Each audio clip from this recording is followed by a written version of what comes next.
Hello and welcome to A Quest for Metal. Today we are joined by the metal fucking Meltdown. Say hello.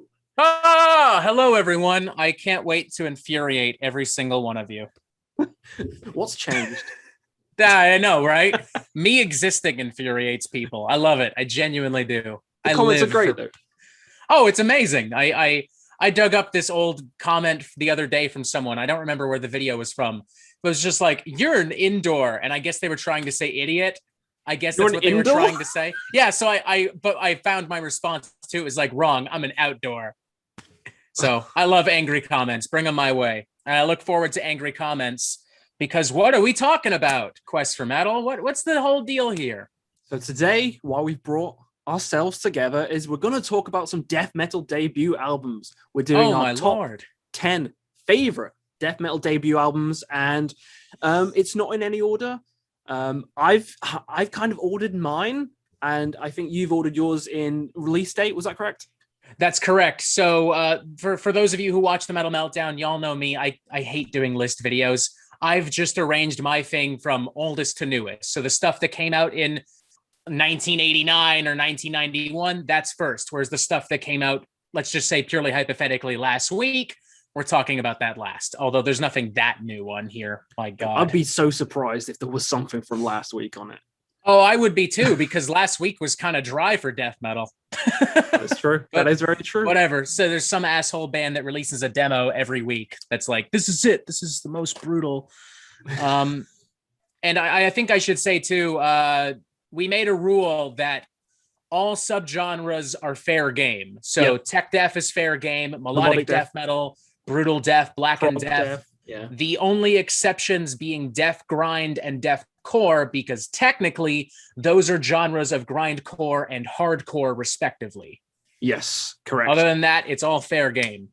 And I thought when you was going to say those rules, I almost thought you were going to say Death Doom, and I was like, oh shit, I might have some of that. Oh shit, list. I didn't think of that. I guess technically that's a subgenre of Doom, come to think of it. Well, I mean, you've already made it. Too bad. Fuck it. You guys will get mad anyway, so screw it.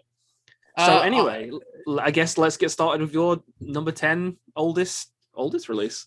Yeah. Well. First off, I want to say an honorable mention. I couldn't put this on the list because of our own rules, but I gotta shout out my boy Reek of Putrefaction from Carcass.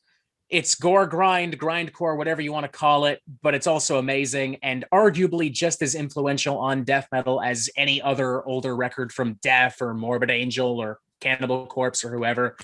As far as my official list is concerned, coming in at number 1 or number 10 or however the fuck ever, it's a classic. It's Altars of Madness from Morbid Angel. Of course. You can't have a list like this and not have Altars of Madness. A lot of the older death metal bands, the debut albums are kind of hit and miss, like Cannibal Corpse, kind of sloppy in my opinion. Obituary, kind of sloppy in my opinion. Even sloppy Death, for a good reason. It is. It's not like terrible, but I just prefer something with a little bit more refinement. And that's what I get from Altars of Madness. I really can't think of another debut album, or for that matter, another death metal album from this era that still sounds so good today. This thing just fucking pummels from start to finish. It still blows my mind. The intensity of it, the sonic oral intensity, the songwriting, the songcraft, David Vincent's incredible vocals, which he's never been able to replicate, at least not for the past like 15 years or so. It's like a lightning in a bottle kind of record, honestly. I agree, and you might find that later in my list. I mean, whoa, potentially. Potentially, maybe. Definitely a spoiler. It's like I just said, you can't have a list of this type and not have Altars of Madness. If we were doing best sophomore album, I would have been more inclined to throw in more classic bands, but Morbid Angel just hit it out of the park right away. So yeah, I don't know. I might get shit for saying that, but yeah. No. I mean, my Morbid Angel ranking, that's number 1. Altars of Madness, I think it's the best. They knocked it out straight away. So I agree with that pick. So my number 10, bit of a weird one. It's Amorphis with the Carillion. I never know how to say this. Ooh, Isthmus. I don't know if is this Fuck, I'm trying to remember the name of it. I don't have it written down here for obvious reasons. I wrote it down, but I still can't say it. The Carillion Worcestershire. Exactly. Worcestershire. Worcestershire. The first Amorphous album. That's an interesting choice. Explain. So I love Amorphous. Amorphous is great. I love the proggier stuff, the more kind of mellow stuff in the middle. But where my heart lies is the first two albums with the Carillion Worcestershire and with Tales from a Thousand Lakes, which I do prefer. But this first one is a goddamn banger. Melody up the ass.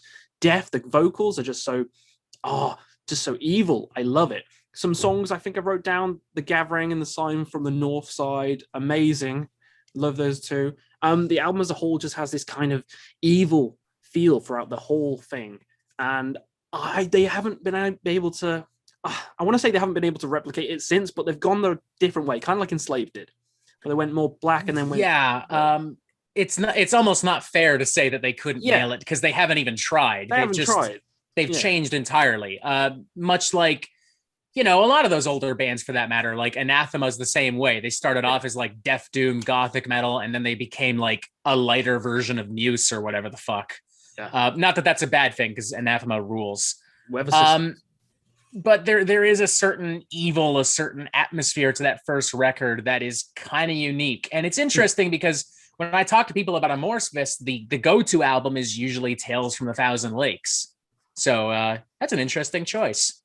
Yeah. Hell yeah. I got no arguments. That's a pretty damn good record. You'll have an argument with my next one, but I won't spoil it yet. Oh boy, I don't like this already. I gotta reopen my fucking list because it closed. My number 2, The Key from Nocturnus. A little bit of a... I forgot. That's an amazing album. That's your honorable mention. That's okay. That's the beauty of this whole thing. This is another one of those bands, this is right around the time that tech death and prog death is really starting to come up. Atheist and Cynic and Death is in their most experimental years, or at the forefront of it. But there's something just kind of really unique and special about this particular album. It has this sci-fi aura and dimension to it that almost feels pulled from the world of like H.R. Geiger and the Alien movies, and to some extent even like Metroid. It's got this really dark, fucked up cosmic energy to it. The story's great, production's great. It's another record that still sounds amazing to this day. And again, you don't really find a lot of death metal albums from the late 80s, early 90s that sound that fucking good still. And it's a cult classic. I mean, this kind of paved the way for so much sci-fi death metal and like tech death and progressive death metal, including a couple of bands that are on this list that I'm about to read from.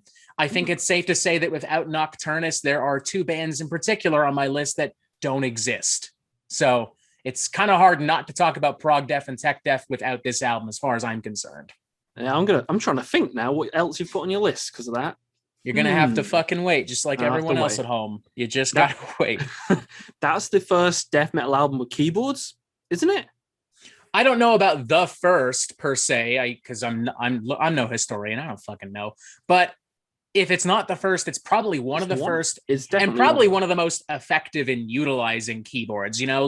Keyboards and metal have a weird relationship. Often bands are just like, oh, we need to add something kind of atmospheric for like 2 seconds. Let's throw in some fucking keyboards. But it's used as an actual instrument on this record. It is just as important to the sound as the guitars, as the drums, as the bass, everything else. And the only other band I can think of at the time that had that much of an emphasis on keyboards without being straight up prog metal might have been like weirdly Judas Priest at the time, because they were using a lot of guitar synthesizers and stuff. So was Iron Maiden, come to think of it. Oh yeah. This album just has an aura and energy and a concept to it that, no other death metal album of the time has, and many have tried to recreate, but none as successfully as Nocturnus. That was a great pick. Yeah, I'm hitting myself that I didn't think about that because that's a great pick. My next one you'll be hitting me for mentioning. Oh boy. Galloping Through the Battle Ruins by a band called Argoslent. People know. Okay. All right. Cool. Controversy aside, This Yes, controversy aside, it's objectively a pretty good album. I'll give you that. The melodies in it, oh my god, it's like Bolt Thrower. Like fucking the riffs just so catchy on this. What's it called? The Banners of Castile I wrote down is one of the best Melodef songs ever. It's a shame, everything else. It's a shame that they're, but yeah. And look, contrary to it's good. Contrary to popular belief, I'm more than capable of looking past controversy and acknowledging when something is good. And that album's pretty fucking good. I wouldn't buy it on vinyl for personal reasons, but I got, if we're just looking at it objectively, it's a damn good piece of music and kind of an underrated hit in the world of extreme music. Yeah. I mean, just how catchy every riff is. Like every song, there's some melody in it which just gets stuck in your head. And there's not a lot of death metal bands where every song on an album has a catchy hook. I mean, no, especially. I mean, there are some, but for the most part, in death metal is just kind of like, all right, we're tough, we're brutal, melodies for posers, get that shit out of here. And ironically, Arxcellent would probably agree with that mentality, despite being so catchy. But the point remains, it's a really well-written, catchy record. Yeah, and it's, it's melodic death, which you wouldn't have thought. But yeah, it's melodic death, and it's pretty good. So that is my next controversial pick. Back to you. I was really concerned you were going to say like the first 6 Feet Under or some shit like that. Oh God, no! Because that's the point where I would have been like, all right, bye. Like I would have left. I would have gone home. Don't worry, folks. There's no 6 Feet Under on my list, and I'm pretty sure there's none on Robert's. Oh, definitely not on mine. Ooh. But my number 3. It could be controversial depending on your viewpoint of this band. My number 3 is Lunar Strain from In Flames. Great album. It is. And In Flames kind of has a weird reputation nowadays. Don't get me wrong. I know exactly why. But the older stuff still bangs. And this record in particular is kind of a banger. It's a much more chaotic kind of In Flames. It's not quite as unified, not quite as concise or cohesive as something like the Jester Race or Clayman. The production is a little bit more raw. And to some extent, this album is a bit of a happy accident because the singer was hired as a session member rather than a full-blown member. And if I'm not mistaken, he went on to join Dark Tranquillity as well. Yeah, he's the singer of Dark Tranquillity. And the first album from Dark Tranquillity, it has the first guy from In Flames. It's like a fascinating, happy little accident. It's the most exciting death metal accident ever. And this is where you really start to hear the Gothenburg sound come out as well, because Slaughter to the Soul hasn't come out yet. Dark Tranquillity, I don't think they've put out their first record yet. Arch Enemy is years away. So in comes In Flames, kind of taking bits and pieces from Heartwork and from the stuff that At the Gates has put out. They're adding a little bit of their own creativity and flair, and they're creating a seriously engaging and well-produced slice of melodic death metal. I think it's a great album. Anyone who hasn't checked it out should absolutely do so, regardless of your opinions on modern In Flames. It's a very underrated album in Flames' discography because people talk about the Jester Race, Clayman, Come Clarity. They talk about all these albums, but no one ever mentions that album. I don't know why. I think it's a great album. It kind of got swept under the rug, and I think that's part of the reason is because of In Flames themselves. I mean, not only moving away so far from melodic death metal, none of the people who are currently In Flames technically perform on this first album. Yeah. So I guess their attitude is like, well, is it really an In Flames album? And I can kind of understand that to a certain degree, but that doesn't make the album any less banging. Yeah, it's a banging album. You should all check it out. It's just banging. Yeah, it's fucking banging. Better than 6 Feet Under, at least. God damn. Every time that name's mentioned, I get shit. Take a shot every time I take a shit on 6 Feet Under. At least it's not psychosexual. Now let's talk about some good music. My next one is a band I did a ranking of like last week. It's Asphyx with The Rack. And this is considered one of the best, if not the best, album by the band. I have it second because I'm fucking hipster. But I love it. It's banger from start to finish. It's Death Doom, of course, which is why I was concerned at the beginning. I was like, oh shit, I got some Death Doom on here. Yeah, just like, whoops, we broke our own rules already. And it's not the only one. But yeah, the 9-minute title track to end it. Oh my god, that 9-minute title track is amazing. It's 37 minutes, so it's not like overstaying its welcome either. So it's kind of a good length. You don't want to get, too bogged down with the doom. It is more on I would say it's more on the death side. Asphyx is more on the death side. It's closer to the actual death side. The doom part of Death Doom, at least in the late 80s, is more of a lyrical, conceptual kind of doom, as opposed to like straight up Candlemass and Black Sabbath. Dun, dun, dun, like it's still death. It's like 25% doom, but 75% death. That album, regardless of what subgenre it fits under, because who cares at the end of the day, is yet another banger. It's I think I do prefer Mental Funeral, I will say that, but it is nonetheless a damn fine, tasty slice of like old school death metal pizza. And Asphyx in general, an underrated player in the American death metal scene. Like, I feel like a lot of people sleep on these guys. I mean, they were putting out records before Cannibal Corpse was a thought in anyone's mind. More on Autopsy later.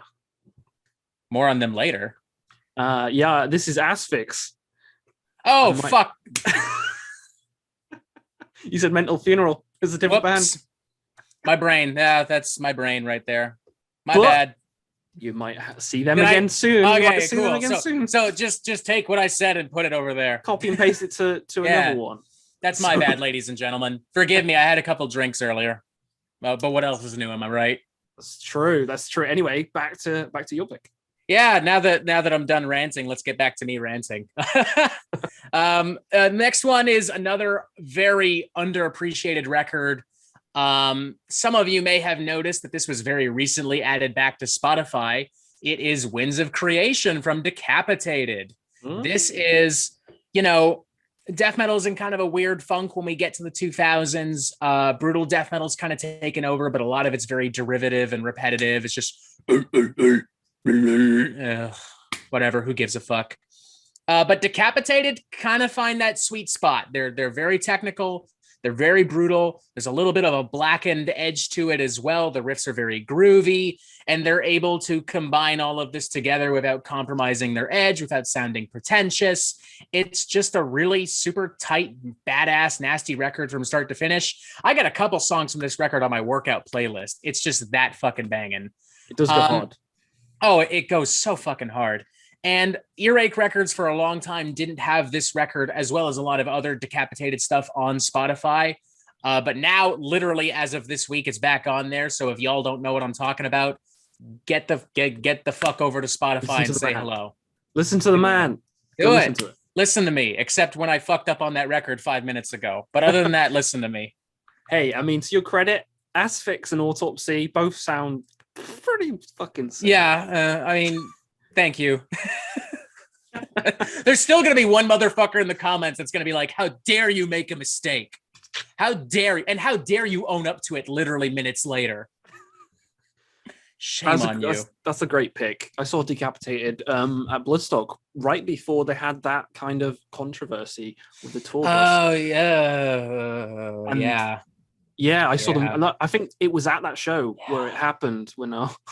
on the tour, but nothing happened. They it ended up just kind of it turned out to be one of those very rare instances, might I add, ladies and gentlemen, where maybe she wasn't telling the truth. But I don't want to devolve this into one of those rants because I don't want to get into that. Another video. I don't want to get into that. Y'all know where I stand on certain things, so I don't want to get into that.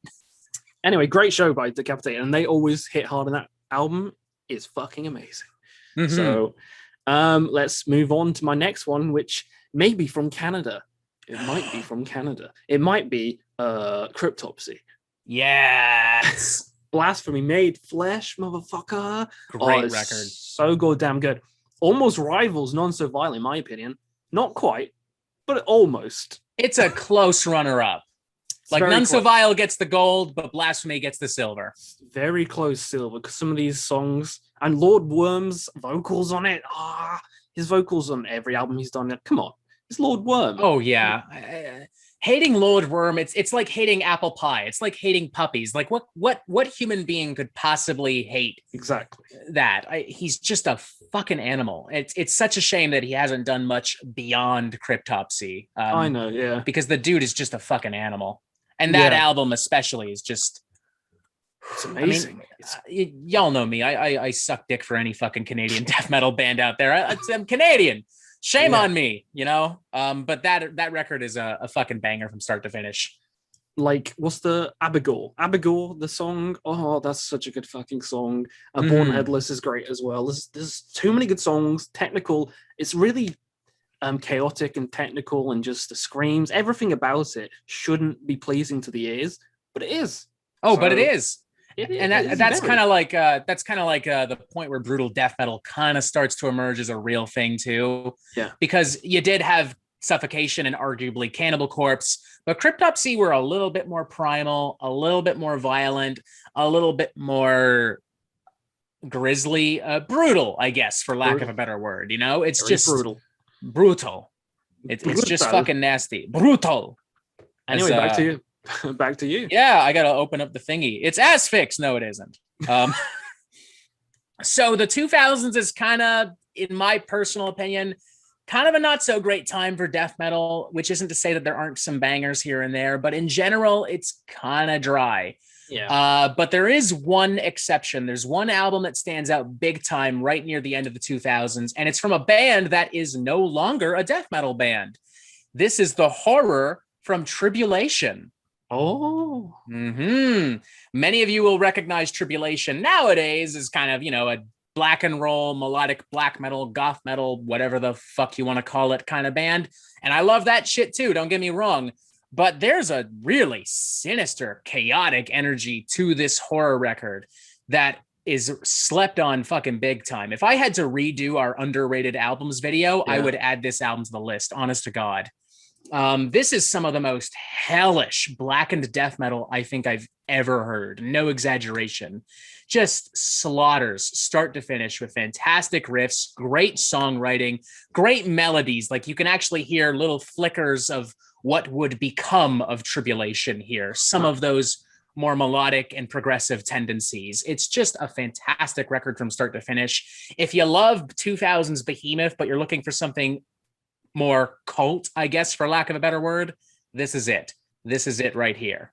Well, goddamn, I've not heard that, so I'll need to go check it out, because 2000 Behemoth I really like, and I love the latest 3 albums I've heard by Tribulation, the gothic kind of stuff.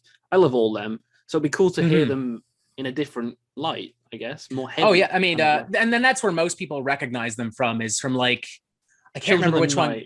Yeah, I can't remember if Down Below came first or if it was Children, but it's right around those 2 albums where people are like, oh, yeah, here's this brand new band called Tribulation. And I was kind of like, no, they had an album.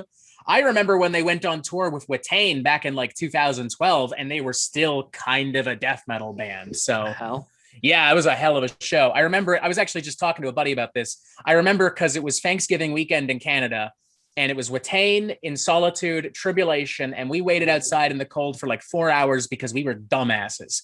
No excuse. We were just dumbasses. Great time. Waiting outside in the cold in Canada. Yeah, us stubborn fucking Canadians got nothing better to do on Thanksgiving weekend. You're born in the cold though, so it's fine. Oh yeah, we're just like, oh yeah. If anything, it's a little steamy out here. Your shorts on, little sun hat. Oh yeah. I'm wearing shorts right now. Y'all can't see it. I'm not going to get up, but I am. Same. No one needs to know what's going on down here. It's all good. I ain't even wearing shorts. I ain't wearing anything. You can't even now see. That I don't need to know. Whatever you're wearing below that Emperor logo is your business, not mine. Mini skirt. Anyway, my boy. The demand for the Quest for Metal OnlyFans has risen significantly. I bet if I made that, I'll actually get donations. I bet you. Some of these fans are crazy, I tell you. Oh, I believe you. Anyway, back to metal. The next one is a band of Egyptian flair. So you know who it is. I know it, yeah. It's NILE, Amongst the Catacombs. Wait a minute. Not Madonna? No, not Madonna, sadly. But she's the epitome of Egyptian. No, you know what? Fuck this joke. We all knew it was going to be NILE the moment you said Egyptian. We all knew it. Understandably so, though. Yeah, I mean, they had the sound is a bit strange. The first two albums, I'd say, has a kind of old school death metal kind of vibe, kind of similar to say like Butchered at Birth, Tomb of the Mutilated, kind of not shitty production, but kind of not as clean as the newer stuff by NILE. A lot more produced and a lot more technical and a lot more crazy with the newer NILE. Whereas back then it's a bit more subdued, but it still has those Egyptian flares. It's still got the horns, still got the weird cymbals, and just the cool melodies that make NILE NILE. Oh, a yeah. lot of other bands don't have them, and they don't need to be super technical to have them. Like the older ones, like Amongst the Catacombs, still has them. So I love it for that. Yeah, it's fascinating because the vision is there, but the production value and the professionalism, for lack of a better word, it just isn't. Yeah. But it's still a really solid. It's actually been a while since I listened to that. I'm gonna have to re-listen to that soon. I will say it's not the best compared to the rest of the discography. I think they did improve on the second album, Black Seeds of Vengeance, and then they improved again and again. But we're talking about debuts, and this is still a fantastic debut. And I'm going to go on record, and I've been on record actually in the previous video saying that they have no bad albums. NILE do not do bad albums, and they started off with a great album. Yeah, definitely some better than others, but nothing I would call bad for sure. Nothing immediately comes to mind, at least. Yeah. Some people say is it Iphalic or the other one? There's one of them. One of the middle era albums that people say the production's a bit watered down, but I still love it. So. I'm sure there's one fan out there that's like, "Oh, this one's not as brutal, so therefore bad." And yeah, you always get that. Whatever. There's no point arguing with those motherfuckers anyway. No. Anyway, over to you. Yeah. So believe it or not, this is the first time I'm talking about some Canadian shit. Oh, damn. But I'm gonna make a big bold statement here. This isn't just one of the best debut death metal albums of all time. If I were to make a top 10 tech death albums of all time list, this would be number one, if not damn near close to the top. I'm talking about the aura from Beyond Creation. What can I don't even know what to say about this record that hasn't already been said. There is a serenity and a grace to this that tech death at the time it has, but it's also kind of lost. You know, the genre is beginning to be absolved by a lot of wankery fucking bullshit. Like the Faceless are out, and don't get me wrong, I like the Faceless, but they kind of inspire all this other wankery bullshit, and that's how we end up with Rings of Saturn and But Beyond Creation, they just have really great fucking songwriting, really great musicianship. The guitar work is nothing short of incredible. The percussion, the vocals, the bass work, my lord. What's his name? Forrest, I think it is. This is one of the best bass performances you'll hear on any death metal record ever. And it's just fantastic. It pretty much single-handedly introduced me to tech death, or at least the good tech death. And it remains to this day one of my favorite tech death records, one of my favorite death metal records. They're just badass. It's one of those records. Everyone's talked about it. Everyone knows it to some extent if you've paid attention to metal in the last decade. So if you haven't somehow heard of it, just go fucking listen to it. It's remarkable. Wise words. Amazing album. Love it. Beyond Creation is such a good band as well. Oh, yeah. Album covers. Oh, they've just consistently killed it. Their last album especially was really solid, probably the closest to the aura level quality I think they've put out. And they're all a part of a bunch of side projects. Like that same bassist, Forrest, he's in another band called Augury, who are just really great progressive death metal band. He's contributed to another band called First Fragment, which has Phil Tuga from Atramentus and Cathealist. So much good shit. Hail Canada. That's the bottom line. Hail Canada. We rule. You suck. That's the title of this video. I'm fine with that. I'm fucking fine with that. I'm amazed it took me this long to talk about some Canadian death metal. Yeah, I talked about Canada before you. What's going on? Yeah, I don't know. I got to trade in my Canada card. I don't know what's going on here. Ugh. My next one we've talked about. You've had it on your list. It's Altars of Madness by Morbid Angel. First repeat. Technically it'll be the second if I've got. Oh, yeah, good point. Whoops, because Robert fucked up earlier. But it's just Altars of Madness, man. Chapel of Ghouls. Come on, Chapel of fucking Ghouls. How great is that song? Immortal Rights. So good. Every song. Maze of Torment. Another banger. Everything You Said. Copy and paste. Control C, Control V, right here. I'm fine with that. There's not much else to say. I mean, this is That's classic. It's the most iconic record on this entire list. If you know death metal, there's a good chance you know this record, or at the very least, you know someone who knows this record. I mean, it's exactly. Morbid Angel may not have ever been as big as Death or Cannibal Corpse, but they're arguably just as, maybe even more influential musically. Like, I can name hundreds of bands that exist simply by worshiping and kissing the asses of everyone in Morbid Angel. It's very true. Just don't mention Illid Divinum. And we're all good. I mentioned it. Oh, shit. He who must not be named.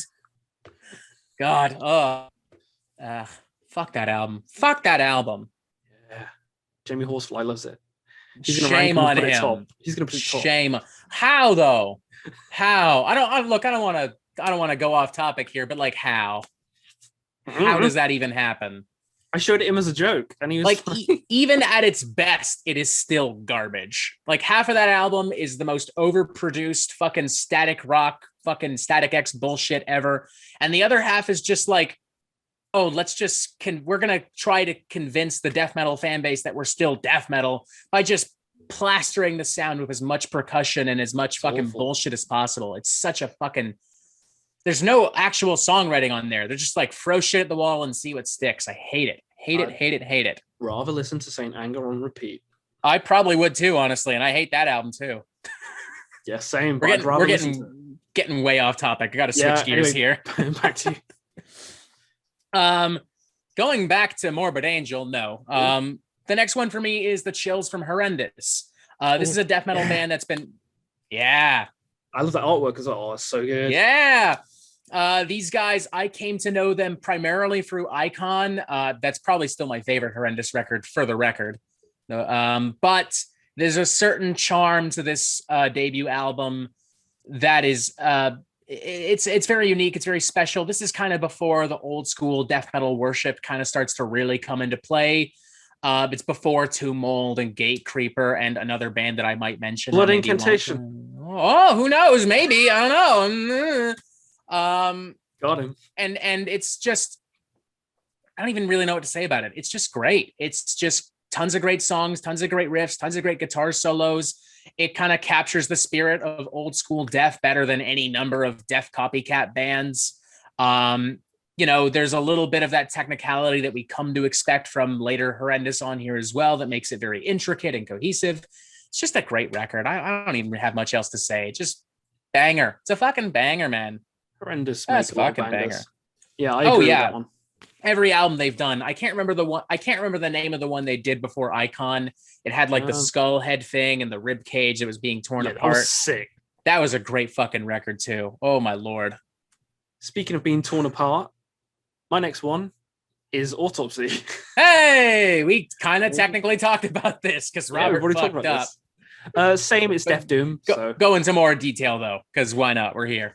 So this is the debut by Autopsy. Death Doom Masters probably created the genre with this, but a lot of people will say it's not Death Doom, it's just death metal. But if you listen to it nice and slow, some of these segments in these songs are so dirgy, so just dripping with ooze and so doomy.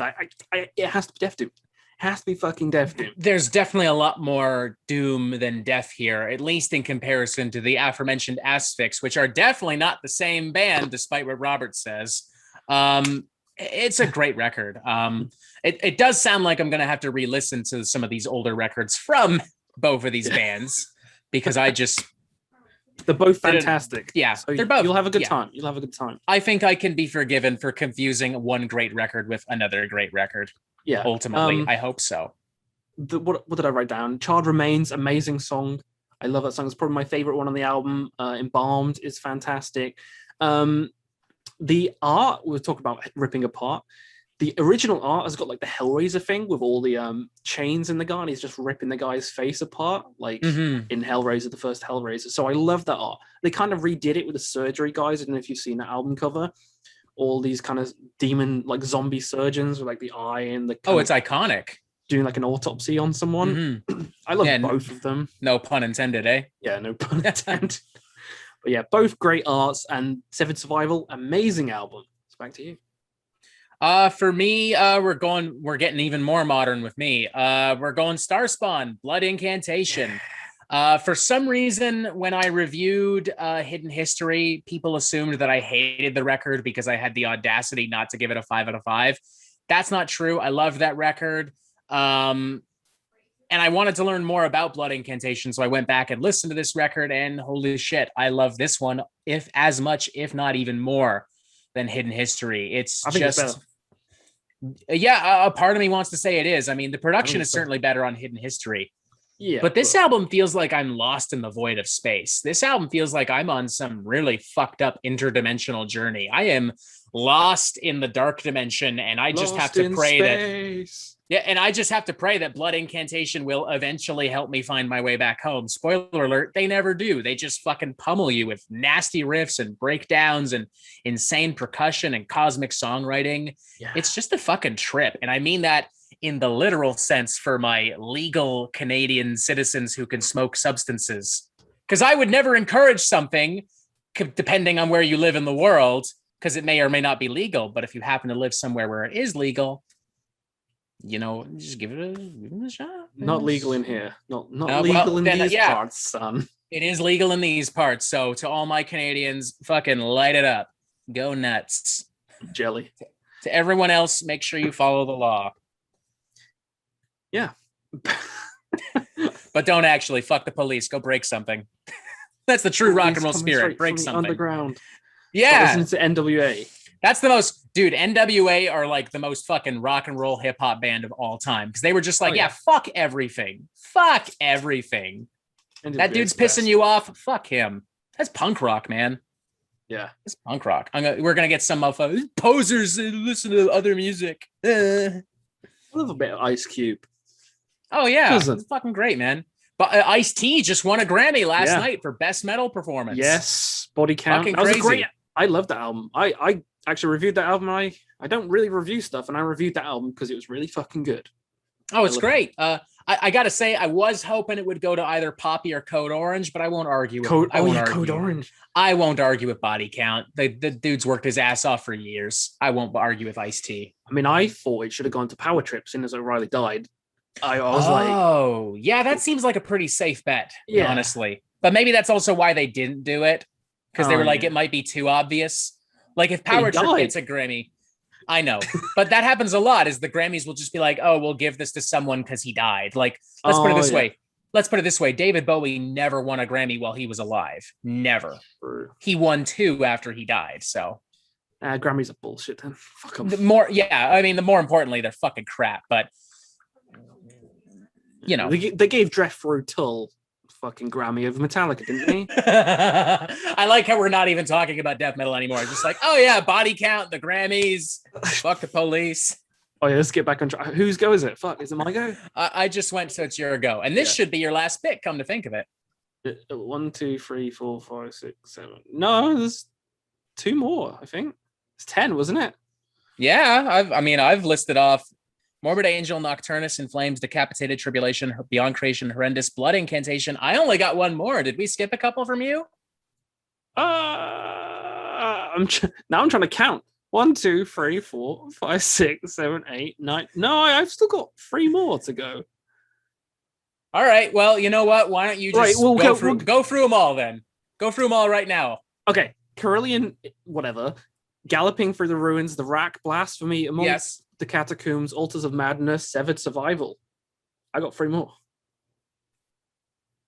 All right, well, the floor is yours. List your 3 records then. How the fuck did this happen? I'm the one following I am a chaotic motherfucker, but I'm still following the rules, so you tell me.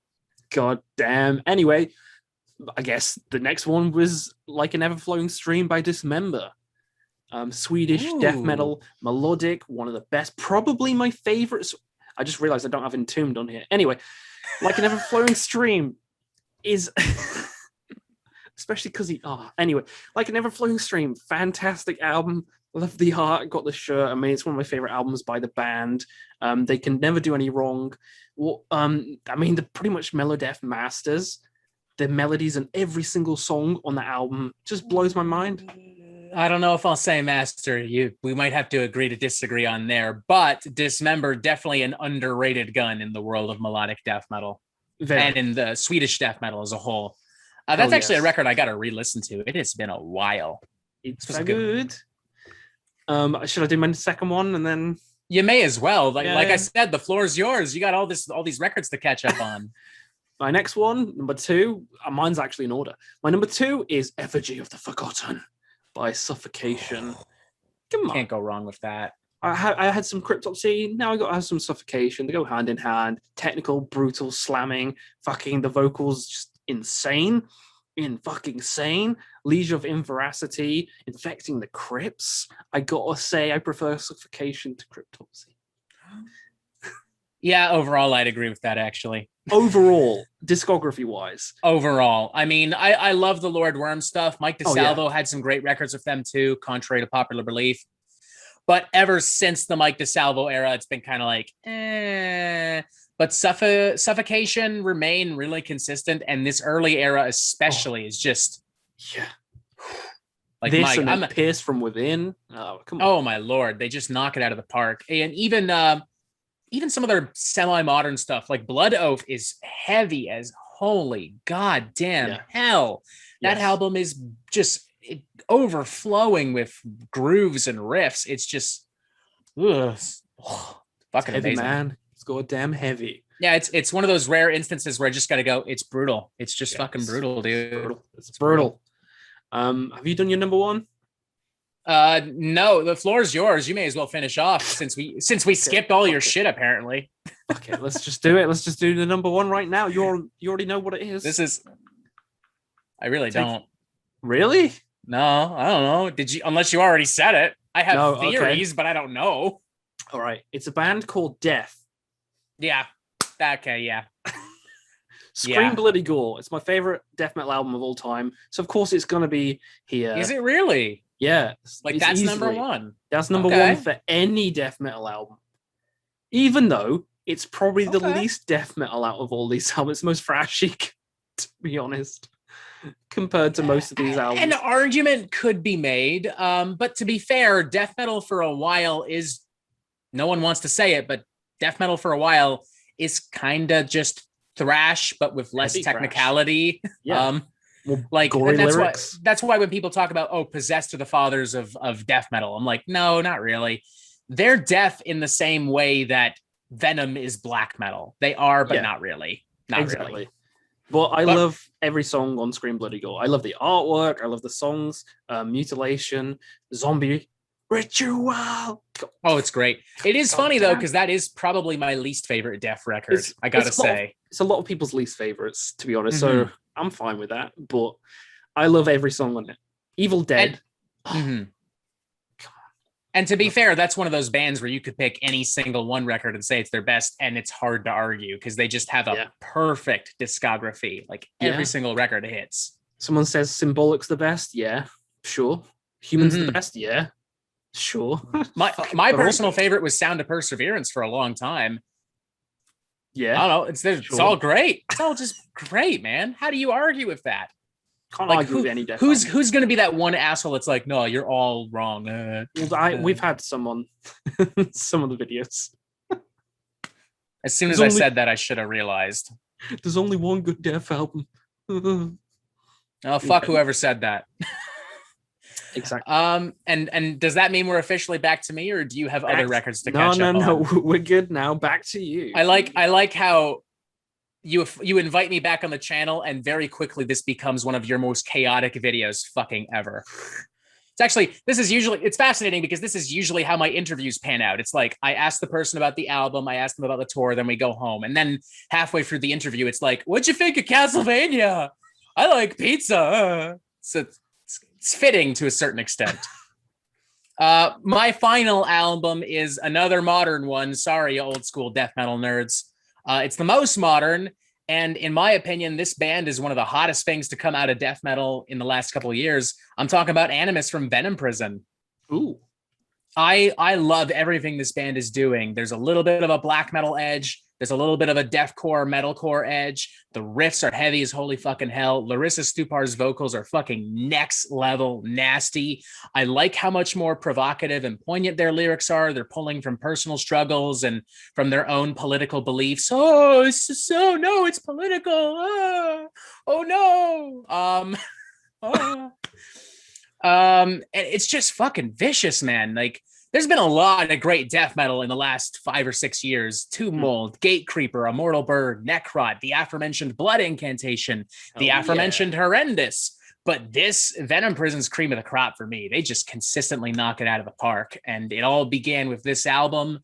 And if you haven't heard it already, you should absolutely go listen to it.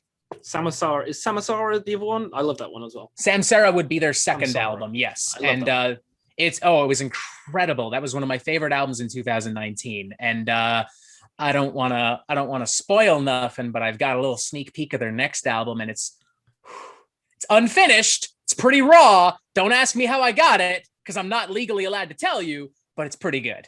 They only just released one last year, didn't they? Well, that was a compilation album. So what they did is they got a bunch of their old EPs and demos and kind of put them together, and they added like 2 or 3 new songs. They're currently working on the new album right now. But thanks to a connection at Century Media, I got a very brief sneak peek. But I'm not allowed to tell you how I got that connection, so I'm gonna shut the fuck up. He'll get shot. So I will. It'll be just like Metal Trenches when he had the audacity to include Architects footage in the Architects video. He got he got destroyed for that. And it makes no sense. It's like, dude, fuck off. You gave him the promo material. You can't give him shit for using it. Yeah, that's bad. But that's also why I got to keep my lips sealed on what information I have, because I've learned from Metal Trenches. I got to be careful. Yeah, I mean, well, I guess that's it, unless you have any more honorable mentions for some more death metal debuts. Well, there are some other records that come to mind, but I don't know if they count because they are technically debuts. But in these cases, these bands haven't put out any other records, so it's hard to tell if it's a one-off project or if it's I don't know. You know what I mean? Doesn't then fuck it. No, doesn't count then. If it's only one album, then that's cheating. Yeah, that's kind of what I thought. But you know what? While we're here, I will shout out the new Swamp Beast record. It came out about a month ago. It's their debut album, 7 Heads Spawned of 7 Evils. I've probably got that title backwards. Yeah. Great record, regardless of what you call it. And I'll be honest, maybe one of my favorite records of the year so far. But other than that, I think I'm good, unless you've got some last-minute honorable mentions. I mean, it's like Left Hand Path. Why didn't I include Left Hand Path? Rest in peace, LG Petrov, while we're on the topic as well. That's a classic album. A classic album for Swedish it's just Swedish death, not Melodeath. Just Swedish death. And I love it from start to finish. So yeah, that's my honorable mention. And I guess that's the video finish. Thanks for coming on again, Meltdown. Hopefully you join us again on another crazy video. Hell yeah. I can't wait to make your channel as chaotic and stupid and batshit crazy as mine. Although you're getting there. You did a bread ranking, so yeah, that's true. People were asking me to do, was it a porn star ranking? Something like that for the next goal. I'm like, you know what? No. We're going to learn some interesting things about you if you end up doing that. That could be a very dangerous video if you're not careful. I'll get deleted. Well, it probably would be. And I wouldn't even blame YouTube to an extent. I would just be like, dude, I warned you. Your music channel? You talking about Riley Reid and Lexi Bell? What's going on? You know what you should do? You should make that video, but put it on Pornhub. Make a Pornhub account. What's to stop you? If you add 5 seconds of some girl fucking some other person, who's to say that it ain't porn? Or if you just get a bunch of dudes who are like, oh yeah, I totally jerk off to this, who's to say it's not porn, you know? Exactly. Exactly. With that, why not? Splice of knowledge right there. I guess we're gonna end it, so we'll see you. All right, bye guys. We're gonna go film the Quest for Metal porn video. I mean, Scream for your cream. Oh, great title. Unironically great title, but also, So yeah, thanks for coming on the channel again. I'll raise my fictional glass. I'll raise a TV controller. And we'll see you again on another Quest for Metal.